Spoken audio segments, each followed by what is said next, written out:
Welcome back to Design Recipes, everyone. I'm Cathy Hobbs. Before the break, we met with our contractor to talk about my vision to transform this tiny children's bedroom into a spacious room with a second-level loft. Now we've emptied out our space in preparation for construction, and it's time for me to see some designs. Jonathan, love this. One thing I'm noticing, this is a beautiful detail that we're now going up to 8 feet. I had hoped for 8 feet overall, and then to see 10 feet over here. Why don't we do something where we're actually running the ceiling line along this ridge, so there's actually a lofted, angled ceiling, so we have 8 feet on one side and 10 feet on the other side. Is that doable? I think that's definitely doable. It's going to give you a great visual space and be a really attractive room. It's going to be a true loft. A true loft. So we started out at 4 feet 8 inches. I mean, we're talking like down to here, and now we're going to be all the way up to here. I knew that you could do it, and I actually have a surprise for you. A surprise? Is this a good surprise or a bad surprise? Come on, let me show you. Okay. All right, Jonathan, so here's my surprise. I think the room is all ready for you. It sure looks like it's all ready. So what's your first step now? Our first step is going to be to do the protection that needs to be done so that we don't damage anything that we don't want to damage. And we're going to do some demolition. We're going to start taking it apart and then put it back together. Let's talk about demo real quick. What are you going to demo? Well, what we've got to demo here is there's a load-bearing post that's going to go in this wall. So I need to demo the finishes off of this wall and that wall, so the load-bearing post can go in. Load-bearing, is that scary though, when you start to demo around a load-bearing post? Well, these are new load-bearing posts that we're putting in to carry the load of the structure above. The load of the loft. Makes sense. No, you know, there's no concern in my mind about it. And we're not talking about a great amount of loads here. The whole of the building probably only weighs about 20,000 to 30,000 pounds. So you have to be careful though, when you're starting to take on, let's say, a second level of a home, you have to pay attention to the loads, right? Oh, absolutely, yeah. The biggest mistake that's made is ignoring the loads or not carefully calculating the loads, so you don't actually know what they are. Gotcha. And you figured all that out ahead of time, right? In this case, we got it all figured out, and we use some safe allowances for those numbers so that, you know, we know what our snow loads are going to be, we know what our person loads are going to be, and we know what the weight of the actual assembly is going to be, and we just support that load. Well, Jonathan, I'm going to let you get started. Okay. Okay, and I'll check back with you later. Sounds good.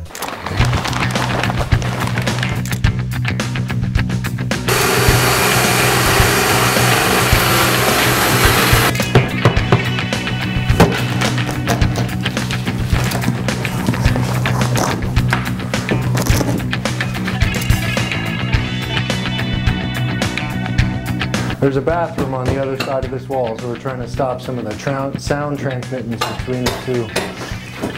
The rest of the demo we have to do is to remove a little bit of sheetrock here so that we can get our load-bearing post that goes up to the new ridge, and a corresponding point right here where we have another post going in holding up the other side of that new ridge.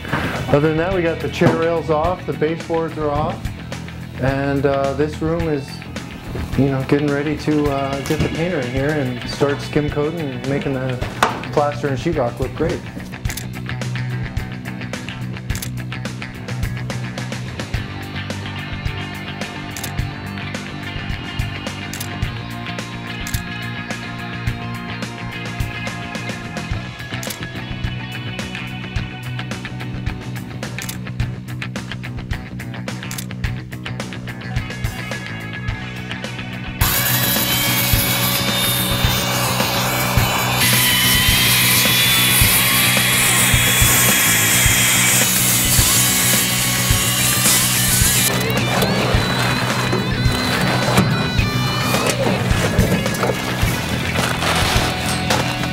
Obviously, anytime you're up in the air, it's something you have to really pay attention and be focused and paying attention and making sure everybody's working as a team. And now I got Kim in the air and Steve on the ground. Anytime you're in the air, you want to have somebody on the ground with you, making sure that you're getting what you need without having to make 100 trips up and down, because it's exhausting, and anytime you're exhausted, you're more likely to get injured.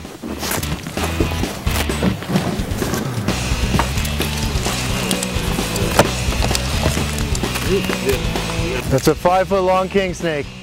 This is something we found up in the attic, and this is typical what we find when we do our renovations. This is approximately a 5.5 foot long snake skin from either a king or a black snake.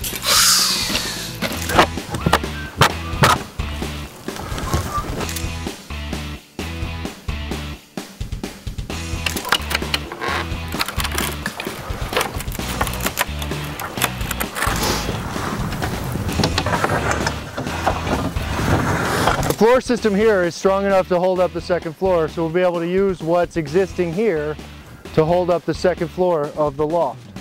Our next step is to get the frame put up upstairs and get all the framing done. After that, we'll bring the electrician in, and the electrician can run the wiring and add some outlets and put some lights in upstairs. After that, we'll bring the insulator in, and the insulator is going to spray foam insulation in the new work and in this wall and in this exterior wall to cut down on the total heating and cooling costs for the whole place. Now that our renovation project is well underway, it's going to take about 6 to 8 weeks to finish, but it'll be well worth it. We'll be right back.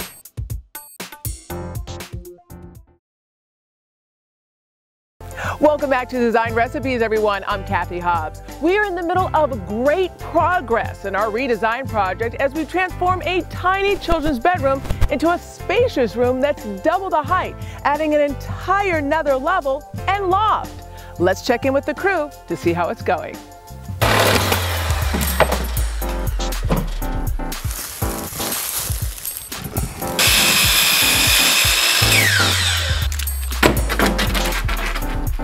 You guys have made a lot of progress here. Yeah, it's certainly starting to look like something. Siding ready to go on, the sheathing is on and taped, the windows are ready to go in. You may even be able to see a little bit of the insulation behind it. I feel like I'm really looking at a loft now. We're going up from what, 8 feet to 10 feet? 8 feet to 10 feet. What are the challenges that you've come across so far? Some of the challenges that we're facing are kind of anytime you open up something that's existing, you find things that are unexpected. Like what? I had a client who was a surgeon who said that anytime he cut someone open, the arrangement inside was just a little bit different, and the house is very similar to that, and the arrangement of different things is different. That's a good analogy. So you kind of never know what you're going to find. You're opening up a Pandora's box almost, right? We can make very good educated guesses about what we're going to see given the time period the house was built and what we can see, the things that we can see. We can make guesses about what's going to be there. I have to say, when I started with this grand vision of just, quite frankly, increasing the space, a loft, okay, that's great, but I'm now seeing, that this is an involved project and this is an involved process. If someone's looking to do this at home, there are a lot of steps that begins with pre-planning, continues with a general contractor who knows what they're doing in order to get you to even the point that we're at right now. I'm excited about what you've done so far. I'm going to check in with a couple of members of your crew to see what they're up to. I'm sure they'll enjoy that. And then I'll come back and we'll go up and take a look. Hey, Frank. Well, Kathy. What are you up to? Right now I'm laying out a story pole it'll give you the distances between each piece of siding. Gotcha. And I'll nail these to the building above the siding, and every time you put a piece of siding on, you'll bring it to that mark, and everything will be consistent as long as you start off with a straight level starting point. With a good measurement. So it's almost like you're creating your own spacer for the siding. Yes, the cottage will have a 4 1/4 spacing on your siding. Okay, so what's next after this? So you're going to measure it out. What happens after that? Well, also what I'm doing here is making the window trims. Okay. And these will be, the tops are long and the sides go long also, and the bottoms are short. This is such a beautiful piece of wood. So this is what it looks like, just kind of raw, and then you put the stain on top of this. Yes. Beautiful. What kind of wood is this? It's a #1 cedar. It's a red cedar. Okay, very nice. Is this a good material, would you suggest, for the exterior of a home? Very long lasting, yes, and it looks good. And most ants or whatever don't bother with it. I've always heard that about cedar, that it's very insect resistant. Yes, it is. Yeah, which is great. Okay, I'm going to leave you to do your work, and I'll check back with you a little bit later. Okay, thank you. Jonathan, you keep talking about this fantastic loft, but I've yet to see it. I've yet to see your work. No, I haven't. Well, let's go take a look. All right, let's go do it. Oh, God. Wow, this looks really cool. So this is the cathedral ceiling. Yep. So what I think is successful about what we've done here is that this floor plate is still the same floor plate as the tiny space below, which was about 10 by 10, 100 square feet.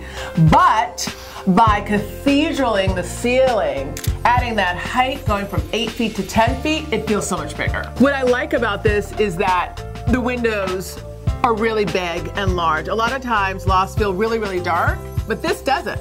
No, there's a lot of light, a lot of air up here. And not a bad view either. I'm familiar with foam insulation, but for the folks at home, talk a little bit about why this was the choice and some of the benefits. The biggest benefit of this kind of insulation is that there's no air movement through the insulation. With some of the other kinds of insulation, they rely on pockets of air that move around within the wall cavity to block transmittance of heat. And this foam insulation, there's just no transmittance of heat. This is airtight, essentially. It's airtight. When you guys were going through this area, you found some snake skins? There are 17 snake skins. 17 snake skins. And these are all snake skins of at least 3 feet in length. So you're saying the snakes were up here? There were snakes up here. Are there snakes up here now? There are no snakes up here now. Well, I'm very happy that you selected snake-free insulation. I'm super pleased with what I've seen so far, and I'm excited to see what happens next.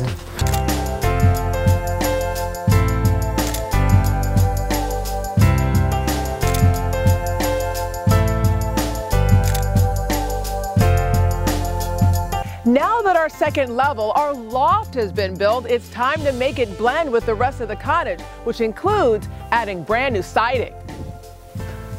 What's the advantage of staining the back? Well, if you don't do both sides, the material will cup. That's very interesting. So this is an important, very important, yes. Very important part to remember when you're doing staining is to actually paint the front and the back. Yeah. Now we're doing the back. How long do we need to wait for this to dry before we do the front? Well, you can actually flip it over because you don't really see the back right away. Okay. So it can be turned upside down and do the front. Okay. Right away, actually. But then basically let it dry with the face sitting upwards, and then it'll be clean and smooth. Gotcha. I think we're done with this one, Frank. Very good. All right. You're hired. Thank you.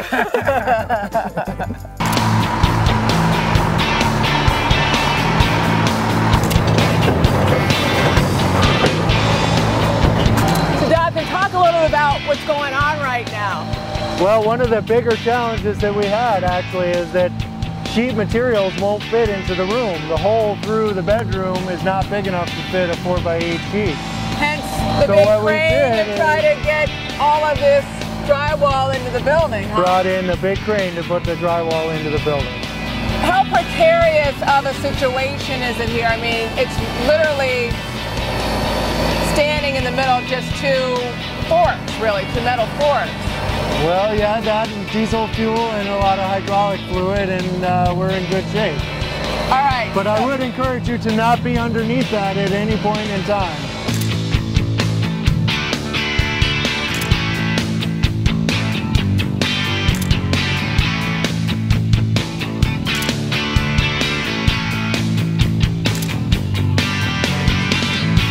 With our structure built and our drywall inside, it's time to move on to the next step, protecting our structure against the elements by installing the windows.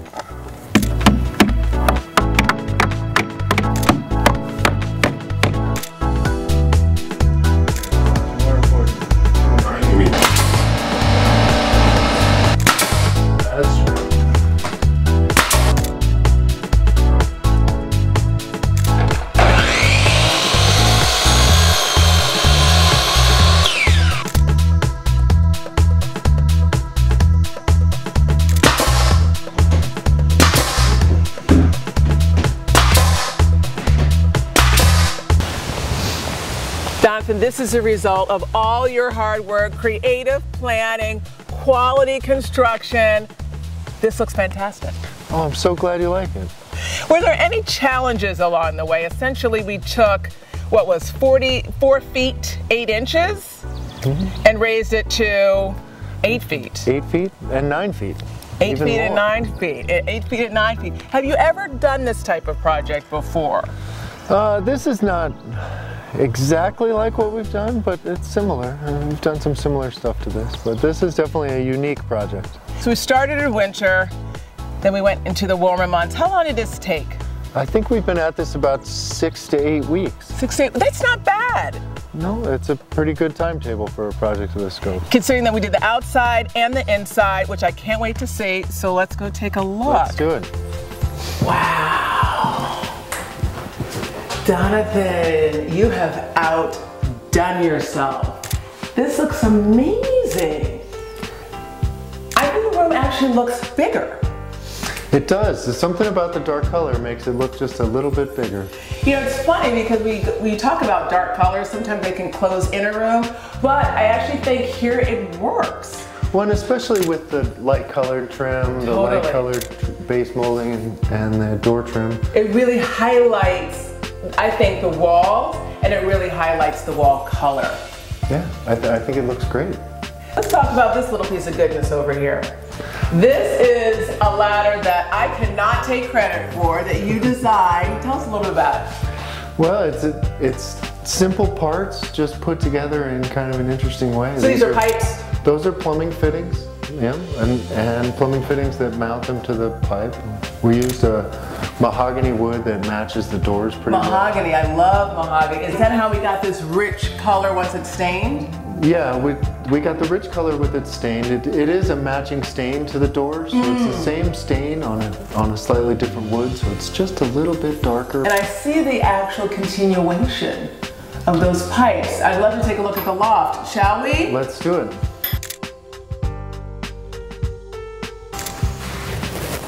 Oh, wow. This feels like a loft. What a great space. What a great space. What a great space. And a great usable space, which was the goal. Which was the goal. And I love high ceilings. And I think high ceilings really help to highlight and accentuate and make bigger small spaces. At the end of the day, this is still 10 by 10. That we're losing a little bit with this opening, but it feels usable, it feels voluminous, it feels like a usable space. Great job, and Jonathan. A beautiful color and simple details, and everything works well. Did you think it would work out as well as it did?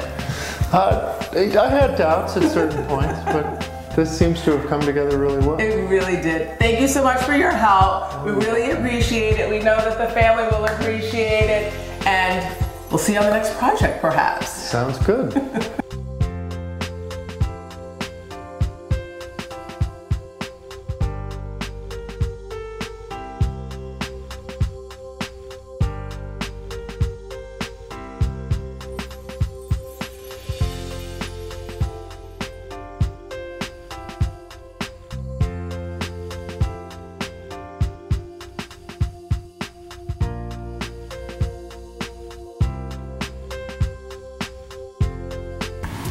In a word, wow. We took a space that was just 100 square feet and doubled it by adding a loft and more usable space. It looks absolutely amazing.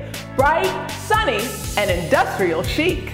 Before we go, in our design recipe, making the most of a space with light, with the help of shades of light. In our renovated loft space, we wanted to tie into our industrial look, so we selected industrial style lighting. A design tip also includes an unexpected element, like this sunburst ceiling pendant that we used in our loft. It's completely different, but totally works. Well, that does it for this episode of Design Recipes. I'm interior designer Cathy Hobbs. Remember to follow us on Instagram and Twitter and watch us on the Pix 11 Morning News. Also, every Sunday live at 9 a.m. on Facebook and anytime at pix11.com/Design Recipes. See you next time.